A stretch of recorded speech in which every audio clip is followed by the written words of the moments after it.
Tantor Audio, a division of Recorded Books, presents A Murder of Aspic Proportions by Amy Lillard. Narrated by Lisa S. Ware. Chapter 1. Apparently, there's nothing that can't happen today. Aunt Bess. To die for tomatoes, 1/4 mile ahead. Sissy read the sign as she and her Aunt Bethel Yoder passed by. Usually, Sissy was hard-pressed to get her aunt to ride around in her little car, as Bethel called the convertible Fiat. But today, she didn't have a choice. Not since Sissy offered to drive Bethel to her doctor appointment to have her cast removed in front of witnesses. The offer, that was. Sissy had made the offer in front of witnesses. No one but the tech and Sissy witnessed the removal of the cast. The cast that had brought Sissy to Yoder in the first place.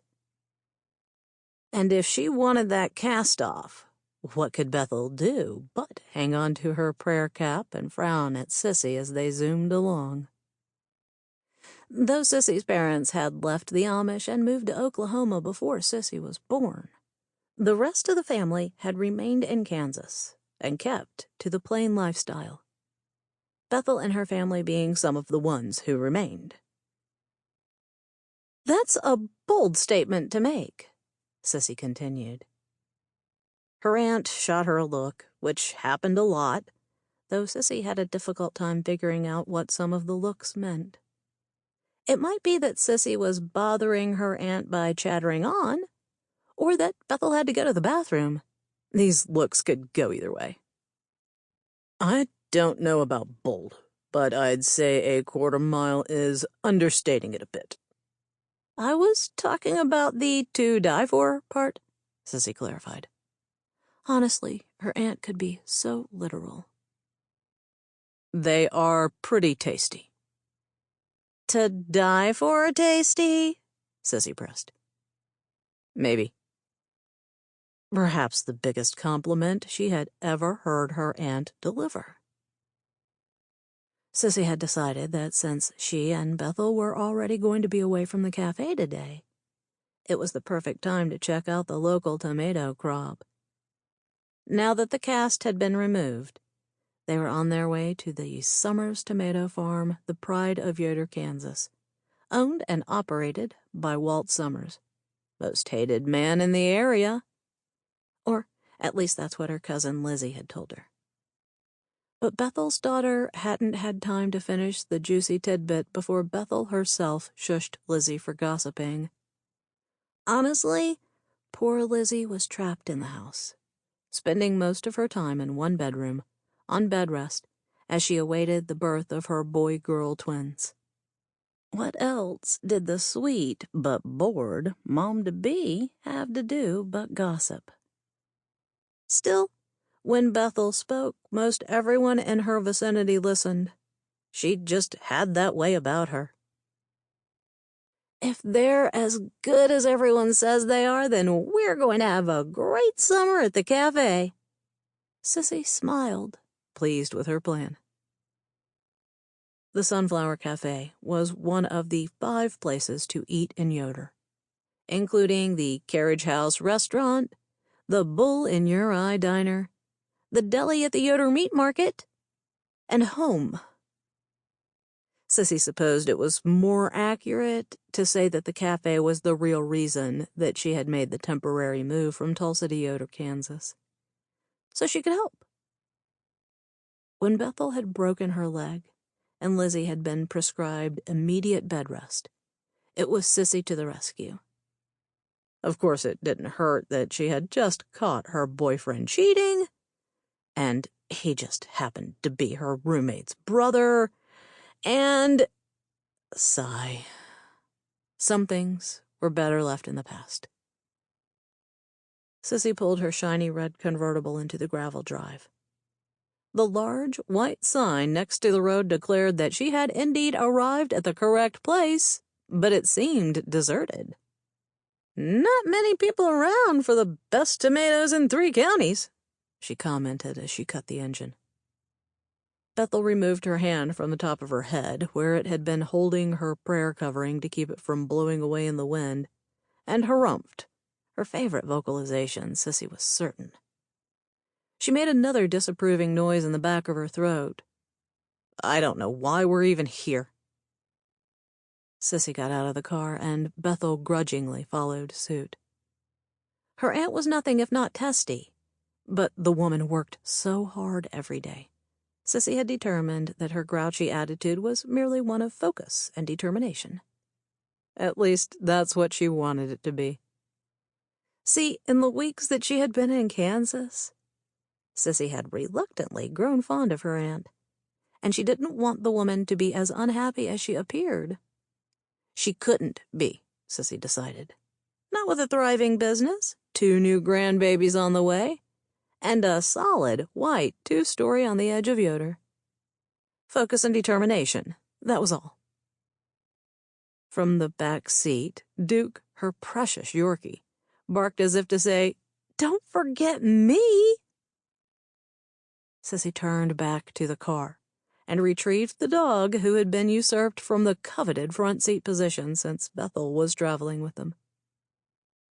"We're here because we need to add a few new items to the cafe's menu," Sissy reminded Bethel. She hooked Duke's leash to his harness and set him on the ground in front of her. "So you say," her aunt grumbled. "And Josie agrees."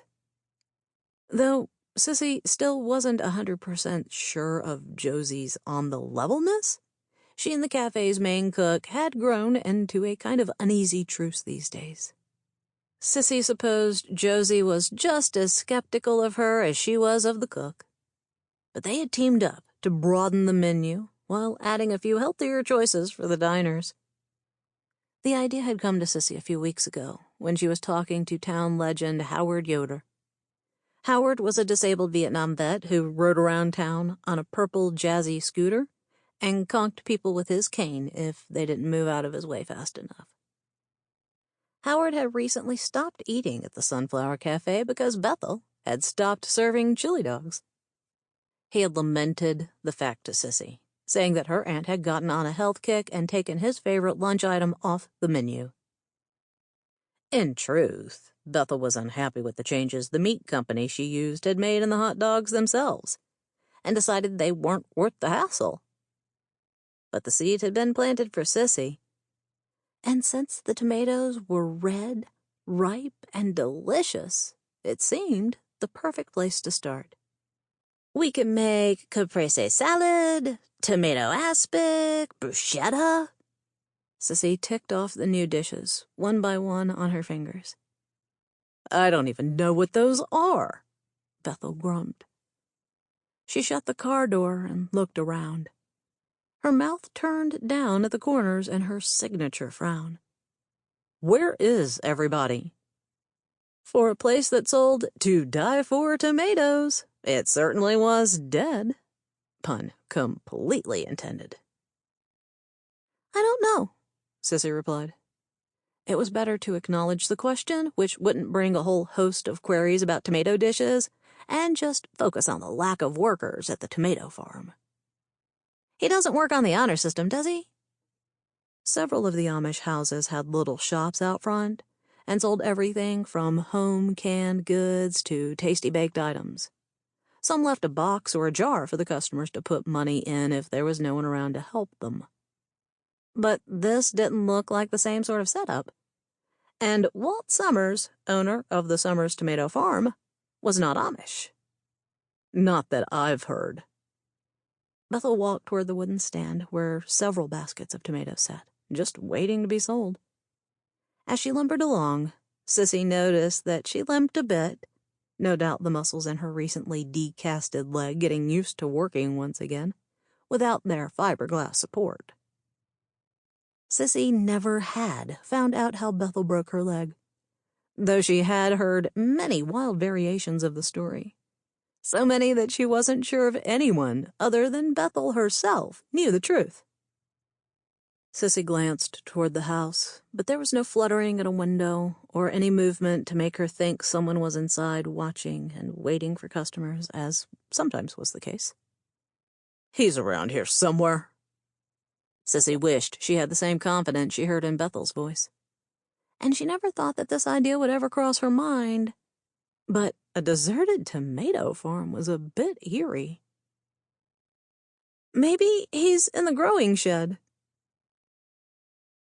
Growing shed was not the best term for the structure that sat halfway between the end of the drive, where Sissy had parked, and the house itself, where Walt Summers lived.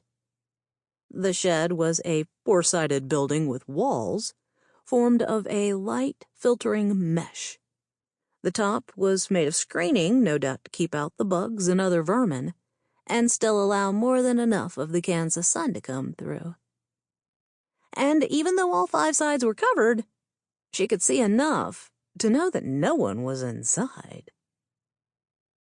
"You don't think—" Sissy couldn't finish the thought, mainly because there were too many thoughts hitting her brain all at once. She didn't know how old or healthy Walt Summers was, but she had heard of people younger than their teens having heart attacks and dying. Or perhaps he had been robbed, conked on the head, and left for dead. Or tied to a chair like in the Die Hard movie. Or kidnapped for ransom. Or perhaps she was just being a bit dramatic.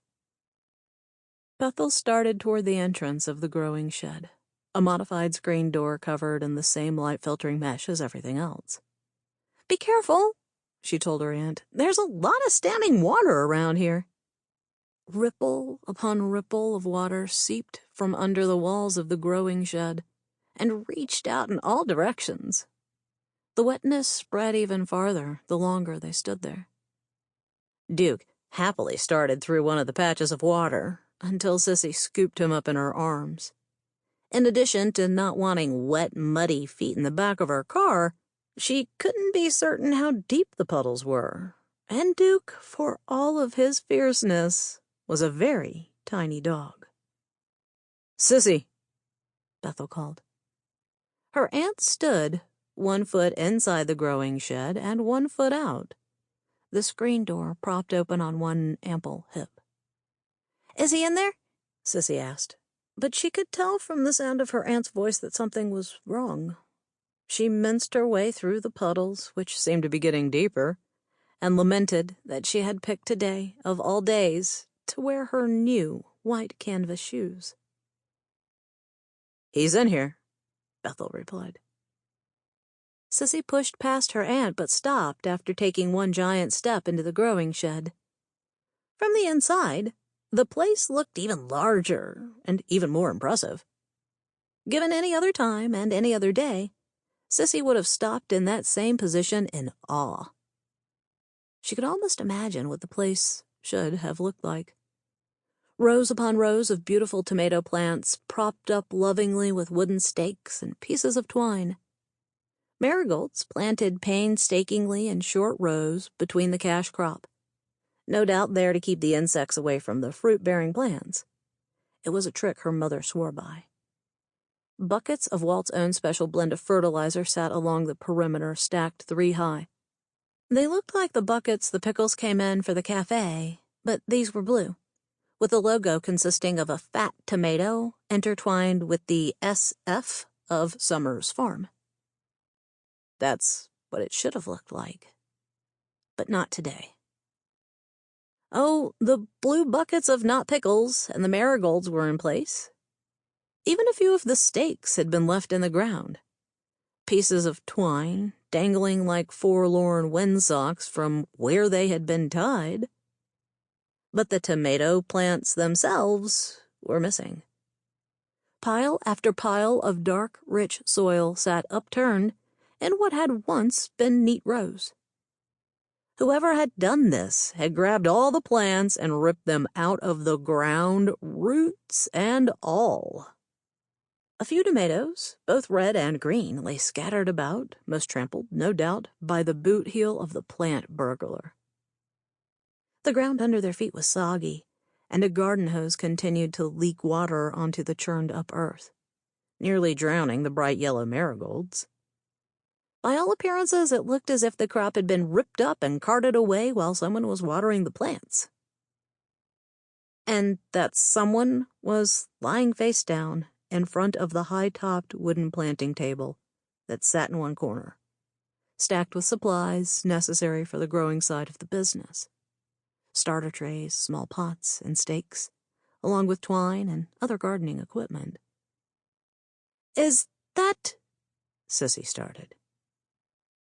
It seemed to take a great deal of effort, but Bethel started her feet into motion and made her way over to the man. At least, Sissy thought it was a man. From where she stood, she couldn't see the face of the person, but the industrial blue pants and the mud-caked work boots seemed to indicate the person was male. "Walt Summers," Bethel reported. Sissy waited for her aunt to continue, though she had an overwhelming feeling that she didn't want to hear what Bethel had to say next. "He's dead."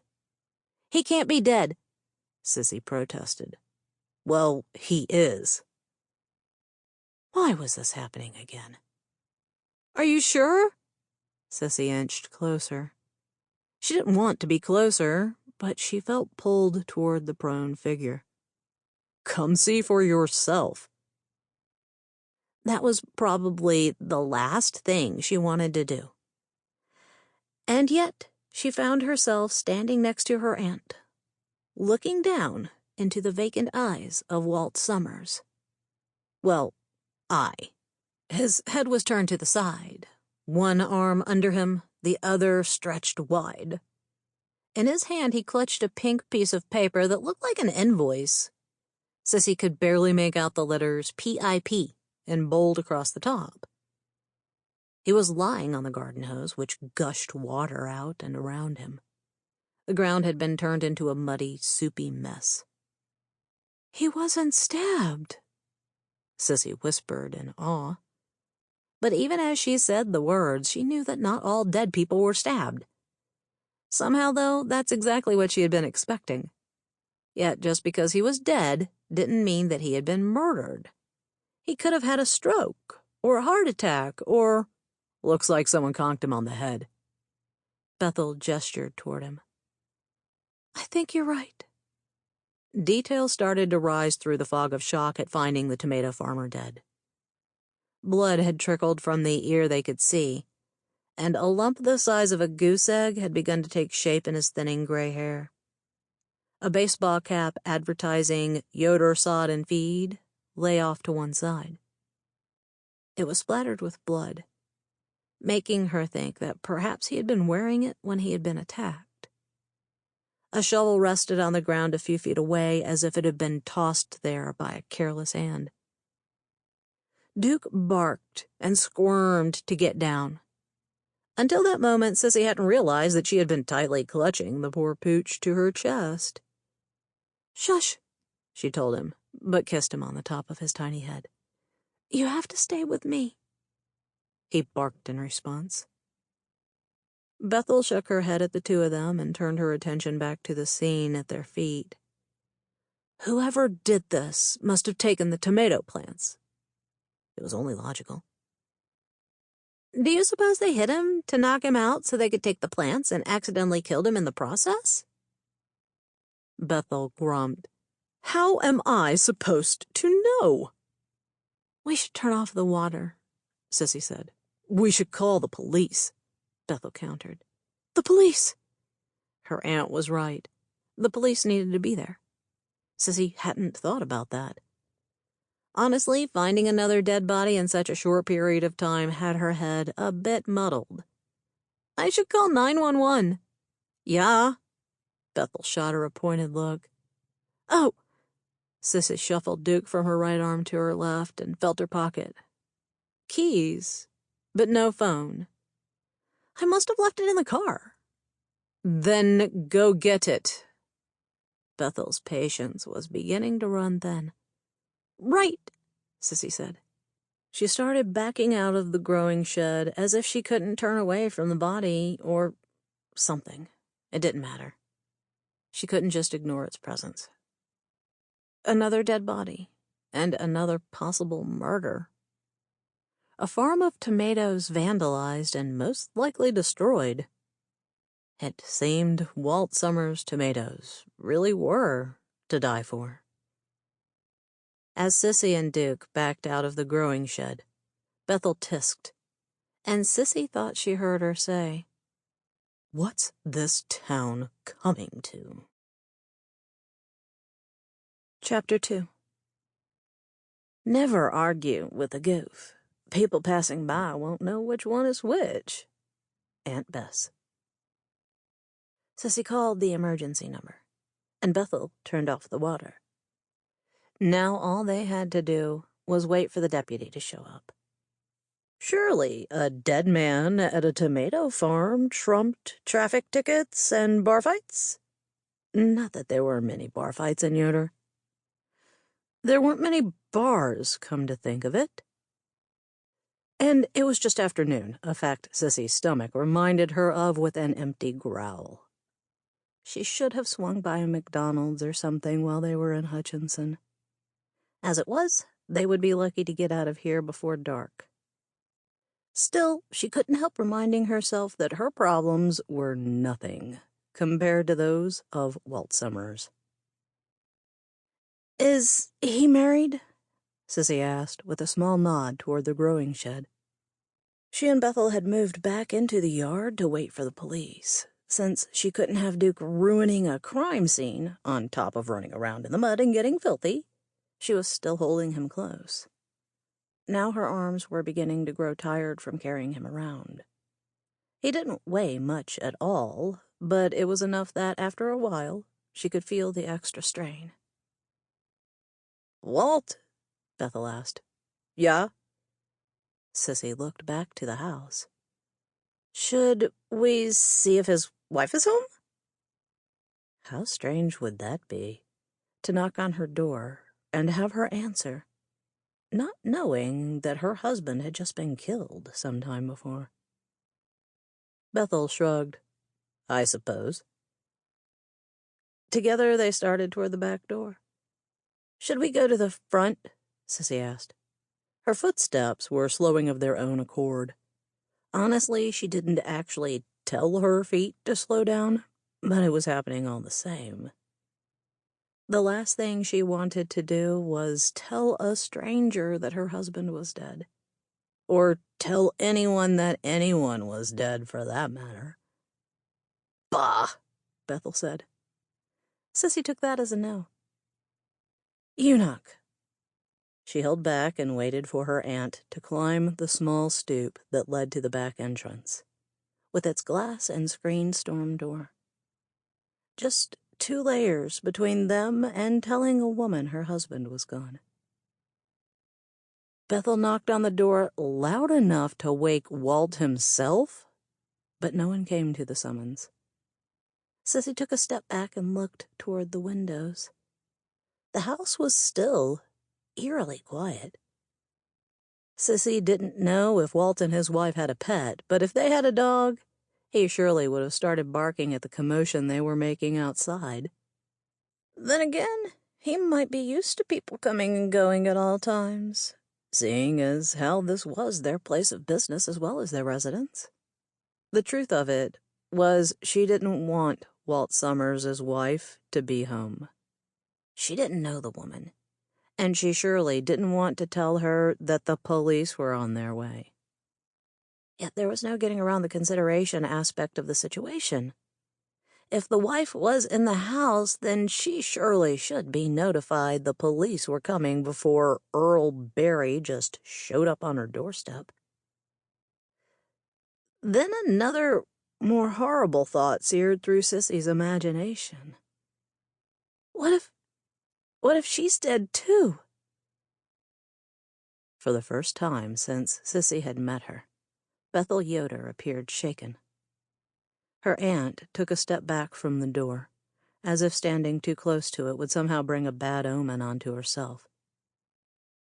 "No," Bethel whispered. Perhaps that was why the house was so still. Perhaps that was why no curtains moved, no pet barked, no one was answering. A helter-skelter image of blood-smeared walls flitted through Sissy's overactive imagination before she put the brakes on her own thoughts. Still, she managed to choke out, "Maybe we should just wait for Barry to get here." Bethel took another small step back.